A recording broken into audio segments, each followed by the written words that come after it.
찬미 예수님, 성 베네딕트 외관 수도원의 박안셀모 신부입니다. 지난 한 주간 여러분들 기도 가운데 주님을 많이 바라보셨는지요? 사랑의 눈으로 바라보는 게 제가 관상적인 기도로 그랬잖아요, 그죠? 사랑의 눈으로 주님을 바라보고 또 나를 바라보시는 주님과 하나 되어 사랑의 삶을 살아가게 되는 것, 그것이 바로 토마스 몰튼이 이야기한 기도의 삶이고 또 기도의 열매이기도 합니다. 그리고 실제로 토마스 몰튼은 기도의 깊은 체험을 통해서 하느님을 만났고 또 그리스도 안에서 그 그리스도의 사랑을 이웃들과 나눌 수 있게 된 겁니다. 그래서 기도는 신앙생활에 있어서 한 일부분이 아니라 기도는 그리스도인의 삶 가운데 전체에 해당되는 겁니다, 사실은. 그러니까 매일매일 주님을 만나고 주님을 또 새롭게 기도를 통해서 발견해 나간다 그랬잖아요, 그죠?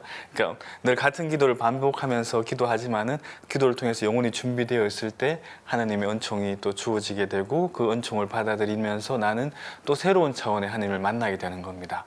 그러면 내가 가지고 있는 내 마음 속에 있는 하나님의 영역이 더 커지겠죠. 그러면 그 사랑의 마음으로, 예수님의 사랑의 마음으로 또 다른 사랑의 실천을 나눌 수 있게 되는 겁니다. 그래서 우리가 하고 있는 여러 가지 신앙생활 안에서 단순히 미사 따로, 기도 따로, 로사리오 기도 따로, 성체접에 따로 이런 것들이 아닙니다. 모든 우리의 삶이 하느님을 만나는 것, 하느님과 대화하는 것, 또 이미 우리 가운데 와 계신 주님을 발견하는 길이라는 것입니다. 우리 삶은 사실 그 자체로 신비 그 자체입니다. 매일매일의 삶 속에 신비로우신 주님께서 개입하고 계시기 때문이죠. 그래서 그것을 알아차릴 때 우리는 진정으로 주님으로부터 깨어나게 되는 겁니다. 토마스 몰튼은 무엇보다도 이미 우리 가운데 와 계신 주님에 대해서 강조를 많이 했습니다. 제가 지난 시간을 복습하는 의미에서 토마스 몰튼이 기도에 대해서 한 이야기를 한 번 더 읽어드리도록 하겠습니다. 기도 안에서 우리는 이미 무엇인가 가지고 있다는 것을 발견하게 됩니다. 여러분의 존재, 그리고 여러분이 이미 가지고 있는 자신의 깊은 곳에서, 그리고 여러분이 이미 그곳에 있다는 것을 깨닫는 곳에서 기도의 삶을 시작해야 합니다. 우리는 이미 모든 것을 가지고 있습니다. 그러나 우리는 그것을 모르고 있고 체험하지 못했습니다. 그리스도 안에서 모든 것이 주어져 있습니다. 우리가 필요로 하는 모든 것은 우리가 이미 소유하고 있다는 것을 체험하는 것입니다. 벌써 이 내용 안에 임이라는 단어가 엄청나게 많이 들어와 있습니다. 이 강좌 오늘 시간에는 이 단어만 기억해도 훌륭한 강좌가 되지 않겠나는 생각이 듭니다. 이미 예수 그리스도는 우리 안에 계십니다.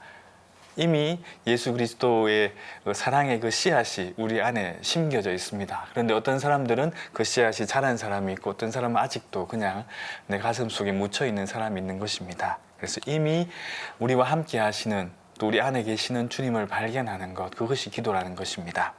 그런데 우리 현대인들은 내 안에 있는 이미 와 계신 주님이 깨어나기 위해서는 기다림의 시간, 마치 병아리가 부화하기 위해서 어미닭이 품고 있는 시간이 필요하고, 이스라엘 백성이 광야를 거쳐 광야를 거쳐 약속된 땅에 들어갔던 것처럼 그렇게 기다림의 시간, 또 우리가 가지고 있는 것들이 깨어나기 위해서는 내 나름대로 각자가 준비해야 할 시간이 있는데 너무 서둘러 생활하고 있습니다. 기도에 대해서도 뭔가 딱 이렇게 우리가 수학 공식처럼 1 더하기 1은 2 같이 이렇게 뭔가 명확하게 딱 나오기를 바라고 금방 배우면 기도를 깨우치길 바라는데, 기도는 기도하지 않고서는 절대 제대로 깨우칠 수 없다는 것입니다. 그래서 우리 현대인들의 삶이 너무 합리적인 것들을 추구하다 보니까 신비적인 영역에 대해서 무시하고 있다는 것을 다시금 기억하면서, 토마스 몰튼도 우리가 현대인들이 너무 서둘면서 기도에 대해서 이렇게 뭔가 당장 결과를 바라는 그런 마음을 추구하고 있기 때문에 기도를 제대로 이해하지 못하고 또 기도를 통해서 주님을 깨우치지 못한다고 그렇게 보았습니다. 그래서 이렇게 말합니다. 모든 순간은 하느님의 선의 때이며 결정적인 순간입니다. 모든 것은 결국 우리가 찾는 것은 우리가 이미 가지고 있다는 것을 알아차릴 기회는 기도 안에서 우리 자신에게 주어지는 것입니다. 그 후에 우리는 서둘 필요가 없습니다. 서둘 필요가 없습니다. 주님께서 우리와 함께 하시길 원하시고 바로 그 순간 하나님의 때가 되었을 때 우리는 주님을 만나게 되는 것입니다. 그래서 기다리고 준비하는 삶 가운데 우리는 주님께로 더 깊이 나아갈 수 있는 것입니다. 그리고 또 한 가지 더 기억해야 하는 것은 기도의 열매는 사랑입니다. 사랑이 없는 기도는 정말 울리는 징에 불과하고 또 하느님 안에서 기도를 통해서 사랑의 열매를 맺지 못할 때 그 기도는 하느님으로부터 온 기도가 아닐 수 있을 것입니다. 사실 여러 가지 모양으로 이제 제가 토마스 몰탱에 대해서 이야기하고 있는데 예수님께서도 그 열매를 보고 그 사람을 보라고 그랬습니다. 토마스 몰턴이 뿌린 이 여러 가지 저서들을 통한 것들, 그리고 또 그분이 하신 여러 가지 활동들을 통해서 우리는 많은 사람들이 사랑을 실천하고 또 많은 사람들이 하나님의 사랑을 깨우쳐가고 있습니다. 그래서 그것만으로도 토마스 몰턴의 영성이 많은 사람들에게 기도의 영성을 통해서, 관상의 영성을 통해서 예수 그리스도께 나아가고 있고, 그것이 사랑으로 열매 맺고 있다는 것을 다시금 우리가 이 기도의 열매는 사랑이라는 것을 통해서 배울 수 있을 것입니다. 그리고 또 우리가 또 기도에 대해서 한 가지 더 제가 말씀드리고 싶은 것 중에 하나는, 많은 분들이 또 질문하는 것 중에 하나이기도 합니다. 신부님, 제가 요즘 기도를 하고 있는데 분심이 너무 많이 듭니다. 이런 생각 저런 생각, 때로는 또 졸기도 하고, 그래도 계속 기도를 해야 됩니까? 물론입니다. 기도해야 되죠. 그러면 이 분심을 어떻게 해야 됩니까? 이 시간에는 여러분들에게 분심이 무엇이고 또 분심이 어떤 역할을 하고 또 분심으로부터 어떻게 자유로울 수 있는지에 대해서 설명을 해드리고 싶습니다. 우선 첫 번째로, 분심이 일어나는 건 당연합니다. 그것을 먼저 받아들이십시오. 우리가 오랜 수행 생활을 통해서 훈련하지 않은 한, 또 훈련을 했다 하더라도 분심이 일어나기도 하고, 또 분심은 끊임없이 우리를 찾아오고 또 유혹합니다. 그런데 토마스 몰턴은 이렇게 이야기합니다. 기도가 불가능해지고 마음이 돌같이 될 때, 그러니까 여러 가지 분심도 일어나고 또 더 이상 기도할 수 없어, 또 기도해도 뭔가 이렇게 기도가 되는 것 같지 않아, 이런 느낌이 들 때 있잖아요. 그럴 때, 마음이 돌같이 될 때 기도와 사랑을 진정으로 배우게 될 것입니다. 새 명상의 시라는 책에서 이렇게 표현을 했습니다. 그래서 우선 그 분심이 든 적이 없다, 그런 사람이 과연 있을지 모르겠습니다. 토마스 몰턴은 분심이 든 적이 없다면 그 사람은 기도하지 않은 사람이다, 이렇게 표현을 합니다. 그래서 분심은 피할 수 없는데, 그럼 어떻게 하면 이제 분심으로부터 좀 더 자유로울 수 있을까요? 저는 이제 이 분심에 대해서 이야기하면서 이런 비유를 드는데, 제가 그림으로 하나 표현해 드리겠습니다. 우리가 기도하는 중에 이렇게 설명해 드릴 수 있을 겁니다.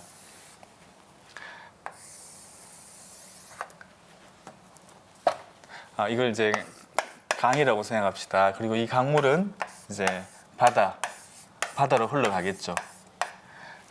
그런데 이제 기도하는 동안에는 이렇게 뗏목을 타고 이제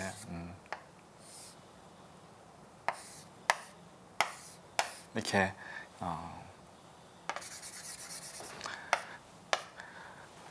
이 강물은 이제 흘러서 바다로 가겠죠.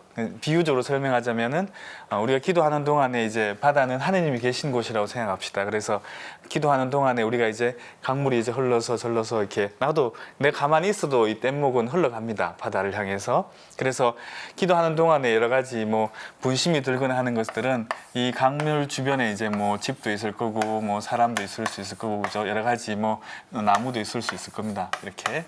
근데 이제 이 기도하는 동안에 내가 분심이 드는 것은 주변에 있는 그 강의 배경을 보는 거라고 생각해 보시면 어떨까요? 그래서 내가 설령 이 배경들을 바라본다 하더라도 강물은 점점점 흘러서 바다로 흘러갈 겁니다. 내가 가만히 있어도 흘러가는 거죠. 그래서 기도하는 동안은 그냥 내가 뭔가를 하는 시간이 아니라 하느님께 맡겨진 시간이다라는 생각을 먼저 하시면 좋겠습니다. 그래서 내가 분심을 했다는 생각이 든다면은 다시금 이제 앞을 새롭게 바라보면 되겠죠. 그래서 분심이 들었을 때는 다시 이제 원위치로 돌아오시면 됩니다. 그리고 또 우리 앞에 이제 내가 분심을 하고 막 있는데, 혹시 이 앞에 뭐 큰 바위가 있을 수도 있겠죠. 이렇게 바위가 하나 있으면 가다가 부딪히겠죠. 그래서 우리 흔히 만트라라고 그러는데, 이제 같은 단어를 계속 반복하는 겁니다. 이건 이 뗏목의 노라고 볼 수 있을 겁니다. 그래서 노를 저어가면서 하나 둘 같은 단어를 계속 반복하는 만트라를 하면서 이제 이 바위가 나타났을 때는 피해서 갈 수 있겠죠, 이렇게. 그래서 이렇게 비유를 든다면은 이 분심은 그냥 주변에 있는 겁니다. 그래서 이 주변을 본다 하더라도 우리는 하나님께로 갈 수 있는 겁니다. 그래서 분심에 대해서 너무 신경 쓸 거 없습니다. 분심이 들었다면은 다시 그 원위치로 돌아오시면 됩니다. 그리고 또 같은 단어를 계속 반복하는 이제 만트라라 그럽니다. 이 모든 종교에 다 있습니다. 관상적인 기도를 하는 데에서는. 그래서 이 만트라를 되뇌이면서 이제 같은 단어를 계속 반복하는 거죠. 뭐 예를 들면 마하라나타, 주 예수의 오소서 이런 만트라를 하는 경우도 있습니다. 그래서 우리가 기도하는 동안에 내가 뭔가 하지 않더라도 하느님께서 우리를 인도해 주신다는 것, 하느님이 계시는 이 바다로 간다는 것을 기억하십시오. 그리고 또 이제 우리가 기도하는 가운데 여러 가지 많은 무의식 중에 일어나는 그런 분심들 가운데에는 또 다른 측면이 하나 있는데, 그것은 뭐냐 하면은 우리 인간의 이제 마음의 영역 안에는 이제 이 의식의 차원이 있고 consciousness의 차원이 있고 무의식의 차원이 있습니다. 그리고 여기 무의식 안에는 뭐 집단 무의식, 개인 무의식 이런 것들이 있겠죠. 뭐 그런 구체적인 설명은 여기 심리학 시간이 아니니까 이제 영적인 면에서만 살펴보도록 하겠습니다. 그냥 우리가 일상 안에서 오늘 예를 들면 우리 자매님들 같은 경우에는 오늘 저녁엔 남편을 위해서, 우리 아들을 위해서, 딸을 위해서 반찬을 뭐 하지, 이런 것들을 기도 시간에 계속 궁리하고 있다면 이거는 분명히 원위치로 돌아가야 됩니다. 근데 분심의 또 다른 이제 역할 가운데 하나는 이 무의식의 깨어남이 있습니다. 그 무의식은 내가 억눌러 놨던 거죠. 내가 부모님한테 여러 가지 꾸중을 많이 들었다면은 나는 이래서는 안 돼, 이래서는 안 돼 하고 자기 감정 속에 나도 모르는 사이에 이제 억압을 시켜 놓은 거죠. 그런데 이런 기도를 통한 명상을 통해서 자연스럽게 하다 보면 나도 모르는 사이에 이 내가 눌러놨던 무의식이 이제 의식화 된다는 말은 알아차리게 된다는 겁니다. 그래서 그런 게 있었지라고 생각하면서 이런 것들이 내 이제 의식 속으로 올라올 때 뭔가 이제 치유가 일어나기도 합니다. 그리고 또 내가 전혀 생각하지 못했던 것이 일어났다면은 기도를 마치고 그런 이제 내 분심들을 한번 기록해 보는 것도 여러분들이 이제 이 분심을 통해서 오히려 내 안에 있는 이 무의식을 깨어나게 하는, 또 새롭게 발견하게 하고, 그래서 알아차려서 그것을 치유하고 또 새롭게 그 과거의 시간들, 또 내 마음속에 있는 그런 아픔들을 새롭게 바라볼 수 있고, 또 내 안에 있는 그런 하나님의 은총을 다시금 식별할 수 있고 또 바라볼 수 있는 그런 시간이기도 합니다. 그래서 분심에는 내 무의식이 새롭게 솟아나는 그런 의미도 있습니다. 그래서 이 분심을 잘 분석해 보는 것도 또 도움이 될 수 있습니다. 하지만 이제 이것들은 이제 부차적인 것이고요. 결국은 기도하는 시간은 정말 봉헌된 시간이고, 그래서 그 자체로 그냥 중요합니다. 내가 10분, 20분 기도한다면은 그 시간은 그냥 주님께 내어 맡기는 드리는 시간입니다. 내가 이 기도의 뗏목 위에서 설령 잠을 잔다 하더라도 괜찮습니다. 물론 이제 의식적으로 내가 지금부터 이제 이 기도 시간은 잠자야지라고 생각한다면 그거는 기도하는 게 아니겠죠. 그렇지만은 나도 모르는 사이에 주님 품에서 잠들 수도 있는 거고, 또 주님께 내 모든 것을 내어 맡겨 드릴 때 나도 모르는 사이 무의식이 깨어날 수 있는 겁니다. 그래서 이 모든 시간들은 봉헌된 시간이고 하느님을 기쁘게 해드리는 시간이라는 것을 먼저 기억하신다면은 기도에 있어서의 분심, 졸음 이런 것들로부터 자유로울 수 있을 겁니다. 어떤 분들은 기도를 로사리오 기도를 몇십 단 이렇게 바치면서 정작 내가 정성을 다해서 지금 주님 앞에 있다는 것을 의식하지 못하고 그냥 이만큼을 해야 한다는 것에 얽매 있는 분도 계십니다. 그래서 이만큼 해야 주님이 이만큼 주시는 분이 아니십니다. 주님은 우리가 조금만 하느님 곁에 머문다 하더라도 더 큰 사랑 우리를 돌봐주시는 분이시고 또 자비로우신 분이라는 것을 다시금 기억하셨으면 좋겠습니다. 그럼 이제 대략 이제 기도에 대한 이런 설명들을 마치고 그 다음에는 이제 토마스 몰튼의 묵상에 대한 것 그리고 명상에 대한 것들을 한번 다뤄보고 싶습니다. 우선 이제 토마스 몰튼이 이야기하는 이제 메디테이션이죠. 근데 이제 이 메디테이션을 서양에서는 되게 이제 묵상이라고 번역을 하고 동양적인 면에서는 명상이라고 번역을 합니다. 그래서 이제 제가 앞 시간에 말씀드렸던 것처럼 초세기에는 이 기도는 가슴으로 하는 것, 또 주님을 바라보는 것, 서로 친밀함을 나누는 것, 또 친구 혹은 또 어머니 품에 있는 것, 뭐 이런 것들로 설명을 드렸습니다. 안식, 고요함. 그런데 점점 이제 근세에 현대에 들어서면서 이제 머리로 하는 추리하는 거, 상상하는 거 이쪽으로 많이 흘러갔습니다.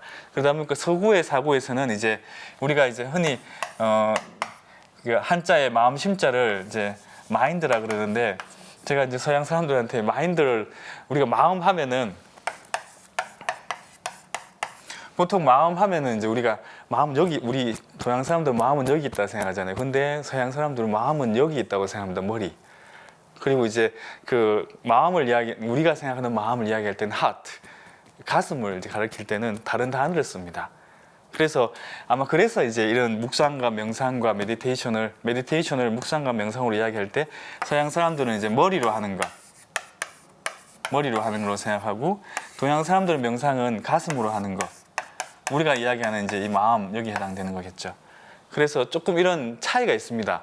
이것 때문에 이제 우리가 메디테이션 하면은 굉장히 묵상, 명상 무엇으로 설명해야 될지 혼선이 되는데, 바로 이것 때문에 그렇습니다. 그래서 여러분들이 이제 메디테이션 할 때 서구 사람들이 생각할 때는 이 메디테이션은 묵상에 해당합니다. 그리고 이제 우리가 메디테이션 생각하면 동양 사람들은 되게 이제 명상이라고 생각하죠. 그렇다면 서구 사람들이 생각하는 동양 사람들이 생각하는 명상에 대해서 서구 사람들이 해당되는 단어는 없는가? 그게 바로 이제 관상이라고 볼 수 있을 겁니다. 그러니까 이제 토마스 멀턴도 초기에는 이 묵상이라는 거에 대해서 생각을 많이 했었습니다. 근데 나중에 동양의 이 명상을 접하면서 점점 그 서구의 이제 관상이라는 개념하고 이 명상이라는 개념이 서로 유사하구나, 이런 것들을 깨닫게 됩니다. 그래서 이 동양의 이제 이 명상에 대해서 많이 배우려고 하고, 또 이 배움을 통해서 서양의 이제 이 관상의 개념을 더 풍성하게 합니다.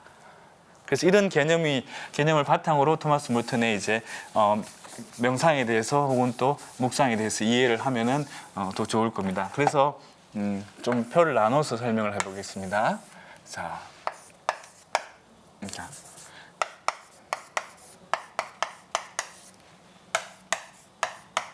이제 관상에 대해서는 또 조금 더 자세히 설명해 드리겠습니다. 우선 묵상이라 그러면은 이제 이제 추리하는 거, 머리로 하는 거라고 볼 수 있을 겁니다. 관상은 가슴으로 하는 거, 그러니까 마음으로 하는 것, 그죠? 동양에서 말하는 마음입니다. 그 다음에 이제 묵상은 좀 더 능동적인 거라고 볼 수 있을 겁니다. 왜냐하면은 제가 앞 시간에 설명을 해드린 것처럼 묵상은 뭔가 이제 추리하고 생각하고 상상하는 거기 때문에 인간의 이제 사람이 하는 거라고 볼 수 있겠죠, 사람이. 근데 이제 이 관상은 수동적인 겁니다.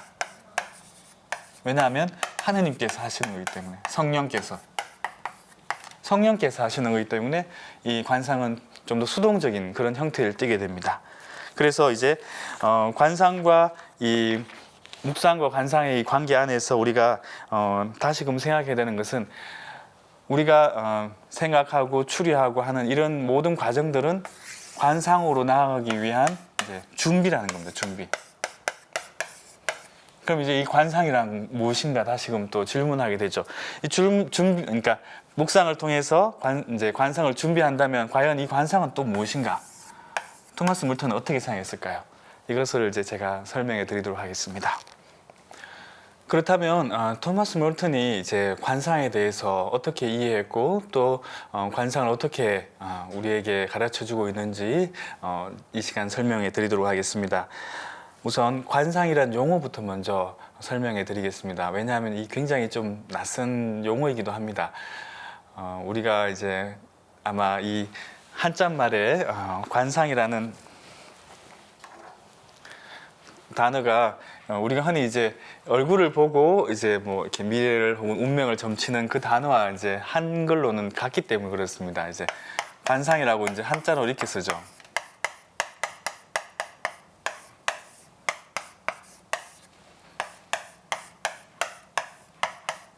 여기까지 쓰면은 이제 흔히 이제 우리가 이야기하는 이제 얼굴로 이제 운명을 이야기하는 관상에 대한 겁니다. 서로 상자를 쓰면은. 근데 여기에 이제 마음 심자가 들어가면은 관상이라는 것이 이제 contemplation이 됩니다.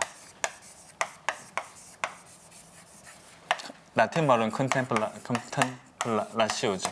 네. 그래서 이제 그냥 이제 볼 견자만 있으면 보다지만 이 전체의 뜻은 이제 자세히 본다는 뜻입니다. 자세히 본다. 이제 관자는, 그리고 상자는 서로가 마음으로, 사랑의 마음으로 서로가 자세히 바라보는 것. 제가 앞 시간에 말씀드렸죠. 이게 하트 뿅뿅, 사랑의 눈으로 서로를 바라보는 것. 이것이 바로 이제 관상의 의미라고 볼 수 있을 겁니다. 내가 또 예수님께서 사랑의 눈으로 나를 바라보시고 나도 그분을 응시하는 거죠. 그래서 서로 이제 마음이 통하고 서로 사랑하는, 그래서 더 이상 많은 말이 필요 없습니다. 관상 안에서는 온전히 일치를 이루는 그런 사랑의 체험이기 때문에 그렇습니다. 이 단어 이 라틴말 안에서도, 라틴어 안에서도 이 관상에 대한 그 의미가 더 깊이 드러나는데요. 라틴어에서는 이제 컨템플라시오라고 그러죠. 컴은 이제 함께 한다는 뜻이고, 템플라시오는 템플루스에서 나온 말입니다. 네, 이 단어는 무슨 뜻인지 아세요? 성전이라는 뜻입니다. 우리 이제 성전은 보통 하느님이 거하시는 장소를 성전이라 그러죠. 그래서 이제 하느님이 거하시는 그 성전에 함께 있는 것, 함께 머무는 것, 그것을 이제 관상이라고 표현을 합니다. 컨템플라시오. 근데 이제 사도 바오로께서 뭐라 그러셨어요?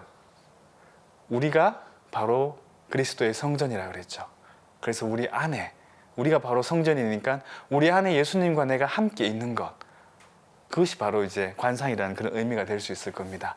그래서 관상은 사랑의 마음으로 보는 것, 또 그분의 말씀을 듣는 것, 그분 곁에 머무는 것, 그분과 일치하는 것, 그분과 하나 되는 것, 이것을 다 이제 관상이라는 용어로 표현을 합니다. 그래서 이제 좀 더 깊이 이제 관상을 바라보게 되면, 관상은 이제 내가 그분과 하나 되어 그분과 온전히 일치하는 거잖아요. 그것이 바로 우리 삶의 목표이고 또 신앙생활의 최종적인 어떤 나아가야 될 그런 곳입니다. 그래서 이제 그걸 이제 지복직관이라 그러죠. 고린토전서 13장에 나옵니다. 그래서 우리가 지금은 거울에 보듯이 희미하게 바라보지만 나중에는 온전히 바라볼 수 있게 될 거라는 그 말씀처럼, 우리가 지금 이미 와 계신 주님을 만나고 바라보는 것, 그래서 온전히 그분과 하나 되는 것을 준비하는 것, 또 바라보는 그 상태에 있는 것, 이것이 바로 관상이기 때문에, 관상은 사실 말이 좀 어려워서 그렇지 우리 그리스도인의 삶에서의 전부라 해도 과언이 아닙니다. 그리고 최종 목적이라 해도 과언이 아닙니다. 모든 사람들이 이 관상의 삶을 살아야 되고 관상에 도달하는 걸 목표로 삼아야 됩니다. 그것을 다른 말로 한다면은 하느님과 함께 하는 것, 하느님과 일치하는 것, 그게 하느님 나라인 거죠. 하느님 나라.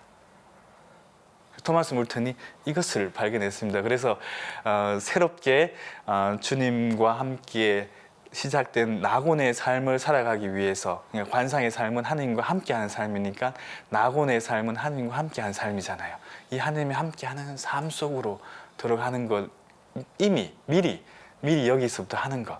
그러니까 하느님 나라는 이미 우리 가운데 와 있다고 그랬잖아요. 그거 일맥상통하는 그런 의미를 지니고 있습니다. 그래서 관상이 얼마나 우리 삶에서 그리스도인의 삶에서 꼭 필요한지를 다시금 느끼게 해줍니다. 그럼 좀 더 자세히 설명해 드리도록 하겠습니다. 토마스 멀턴은 이제 관상은 무엇보다도 먼저 하느님의 선물이라고 그랬습니다. 하느님의 선물. 관상, 이제 새 명상의 시는 사실 새 관상의 시죠. New Seeds of Contemplation인데 그 책에 이렇게 설명하고 있습니다. 관상은 하느님께서 우리를 창조하신 이유입니다. 관상을 통해 우리는 스스로 계시는 하느님으로서 그분을 알고 사랑하며 우리의 본성으로는 이해할 수 없는 깊고 생생한 체험을 통해 하느님을 알게 됩니다. 창조의 목적에 다다른 모든 사람들은 다 천국에서 관상가가 될 것입니다. 창조의 목적, 이게 무슨 말일까요? 야훼 하느님께서 6일간 세상을 창조하고 난 다음에 마지막 날 뭘 하셨습니까? 쉬셨죠. 안식에 들어가셨습니다. 이거랑 제가 앞서 토마스 몰턴이 이제 관상의 기도라는 책에서 표현했던 것, 하느님 안에서 편히 쉬는 것, 연결이 되죠. 그죠? 관상은 야훼 하느님께서 세상을 창조하시고 난 다음에 마지막으로 쉬셨던 것처럼 우리가 하느님과의 온전한 일치를 통해서 그분 안에서 고요히 머물며 그분 안에 쉬는 것, 그것이 바로 관상입니다. 그것이 바로 기도이기도 하고요. 그래서 이제 이 관상의 상태에 도달하는 것은 우리의 힘이 아니라 제가 아까 수동적이라고 그랬던 것처럼 하느님의 선물이라고 표현합니다. 그래서 모든 사람들이 천국에 가야 됩니다. 그렇죠? 그래서 이 천국에 들어가기 위해서 모든 사람들이 또한 관상적인 삶, 관상적인 기도의 삶을 살아가야 되는 겁니다. 또 살아갈 수 있는 겁니다. 그래서 뭐 특별히 수도자들이라든지 뭐 갈메르라든지 이런 수도회 혹은 뭐 트라피스트회, 가말돌리회, 벤딕토회 같은 그런 관상적인 삶을 살아가는 수도자들만이 하는 기도가 아니라 또 그런 삶이 아니라 모든 그리스도인들 또 그리고 모든 사람들은 이 관상적인 삶으로 불림을 받은 거죠. 그래서 토마스 몰턴은 또 이렇게 이어서 말합니다. 그러나 하느님은 많은 사람들이 아직 세상에 있는 동안에도 이런 초자연적인 영역으로 들어가는 새로운 환경을 맛볼 수 있게 하셨습니다. 무슨 말인가 하면 이제 이 세상에 있는 동안에 이미 이 초자연적인 영역, 하느님의 영역으로 들어갈 수 있는 그 길을 마련해 주셨는데 그것이 바로 관상의 길이라는 겁니다. 명상. 그래서 이 관상의 의미를 통해서 토마스 몰턴은 이미 이제 와 계신 그분을 그분 안에서 쉬는 것, 그분 안에서 머무는 것이기 때문에 이거는 창조의 최종 완성이고 목표라는 것을 다시금 강조하고 있습니다. 그리고 또 토마스 몰턴은 이 아까 제가 말씀드린 것처럼 이 자연 안에서 이미 우리가 하늘을 만날 수 있다 그랬잖아요. 네, 그래서 하느님의 선물로서 이 자연의 세상과 또 창조적인 세상, 이 세상이 서로 그 안에서 머물면서 함께 이미 공존하고 있다는 것을 다시금 이야기하고 있는 것입니다. 자연과 초자연적은 이원론적으로 구별되는 것이 아닙니다. 왜냐하면 하느님이신 예수 그리스도께서 이 세상에 오심으로써 초자연에 계신 분이 자연 속으로 들어오심으로써 이 세상은 이미 하느님의 세상과 연결되어진 것입니다. 그래서 이 세상에서 우리는 관상적인 삶을 통해서 예수 그리스도를 통해서 하느님과 초자연에 계신 하느님과 만날 수 있게 되었다는 것입니다. 그래서 우리는 이런 관상적인 삶을 통해서 천국을 미리 맛보고 살아간다는 것입니다. 이 대목에서 굉장히 토마스 몰턴이 어떤 혁신적인 그런 가르침을 주었다고도 볼 수 있을 것입니다. 토마스 몰턴은 이렇게 말합니다. 1963년 친구에게 보낸 편지에서 저에게 있어서 관상적인 삶이란 진리와 하느님을 찾는 것입니다. 이것은 제 삶에서 참으로 중요한 것을 발견하는 것이며 하느님의 창조물 안에서 올바른 자리를 찾는 것입니다. 제 삶에서 참으로 중요한 것을 발견하는 것, 그리고 하느님의 창조물 안에서 올바른 자리를 찾는 것, 이것이 바로 관상적인 삶이라고 이야기했습니다. 우리가 하느님의 피조물로서 또 하느님의 사랑받는 자녀로서 또 예수님의 친구로서 그 본래의 자리, 그 본래의 자리를 회복하는 것, 그래서 하느님 안에서 안식과 휴식과 편안함을 맛보는 것, 이것이 바로 관상입니다. 그래서 토마스 몰턴은 이 관상적인 삶을 통해서 진정으로 하느님을 체험하게 되고 또 진정으로 참다운 자기 자신, 인간으로서의 본래의 모습을 회복하게 되는 것이며 그리고 세상과 자연과 또 하느님과의 그 관계를 다시금 재발견하는 것이 바로 관상의 길이라고 했습니다. 그래서 관상의 길은 요약하자면은 토마스 몰턴은 세상과 뚝 떨어져서 동떨어진 그런 무슨 신비로운 영역, 뭐 황홀경을 체험하고 뭐 이런 것들이 아니라 우리 삶 속에서 이미 와 계신 주님을 발견하고 주님을 발견함을 통해서 사람들과의 관계, 세상과의 관계를 또 자연과의 관계를 새롭게 발견하게 되어서 참다운 인간으로서의 삶을 살아가는 것, 본래의 모습, 인간 본래의 모습을 회복하는 것, 그것을 관상이라고 보았습니다. 관상을 통해서 토마스 몰턴은 인간의 우리의 의식이 변화될 수 있다고 봤습니다. 또 변화되어가는 도구로서 관상의 어떤 역할이 있다고 봤습니다. 우리가 흔히들 이제 표면적이고 또 외적인 것들에 관심을 갖게 되는데 관상 생활로 깊이 들어감으로 인해서 우리는 내적이고 또 영적인 측면들을 바라보게 됩니다. 그래서 우리가 그동안 보지 못했던 새로운 차원의 인간의 삶을 바라보게 되는 거죠. 그래서 인간을 전인적으로 바라보게 되는 겁니다. 어떤 표면적인 외적인 물론 육신이 있고 또 우리의 마음이 있습니다. 그리고 또 우리에겐 영이 있습니다. 이 몸과 마음과 영혼이 다 하느님께로 들어 높여 올려지는 것들을 관상을 통해서 우리는 깨닫게 되는 것입니다. 또한 또 다른 토마스 몰턴이 이야기하는 관상에 대한 이해 중에 하나는 관상 생활은 하느님을 찾는 생활이라고 이 표현을 합니다.